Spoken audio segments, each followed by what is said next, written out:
ഏകദേശം ശരിയാണ്. സിംഗ ഞാൻ പറഞ്ഞുതരാം. നമ്മൾ ഇങ്ങോട്ട് ഇത് ഉണ്ടാക്കാൻ കൊണ്ടുവന്നപ്പോൾ നമുക്ക് പറ്റിയ അബദ്ധം, ഈ പ്ലാസ്റ്റിക്കാണ് നമ്മൾ എടുത്തത്. കണ്ടോ, ഈ സാധനം ഉരുകി ചെറുതായിട്ട് ഉരുകി പോകുന്നുണ്ട്. അത് വീട്ടിൽ നിന്ന് വഴക്ക് കേൾക്കാം. ചെറുതായിട്ടൊന്ന് ഉരുകിയിട്ടുണ്ട്.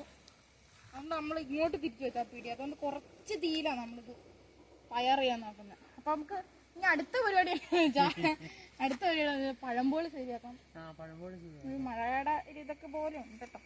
എന്നാ എവിടെ പോയാലും ഇങ്ങനെ തന്നെ. ഏതെങ്കിലും തണുത്ത് പോയാൽ മഴക്കാറാണ് ഭയങ്കര.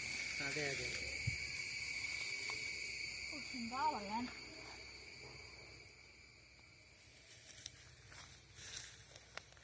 വേഗം ഒന്ന് ശരിയായിട്ടാണ് ചായ കുടിക്കും.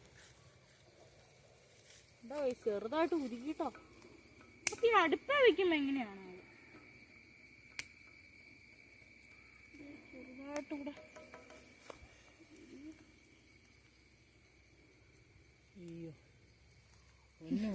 അടുത്ത് പോയി ഇതിപ്പോഴൊന്നും ശരിയാകൂല്ലേ? തിളക്കട്ടെ. എന്നാലും നമുക്ക് അടുത്ത പഴംപൊളിയുടെ പരിപാടി നോക്കാം.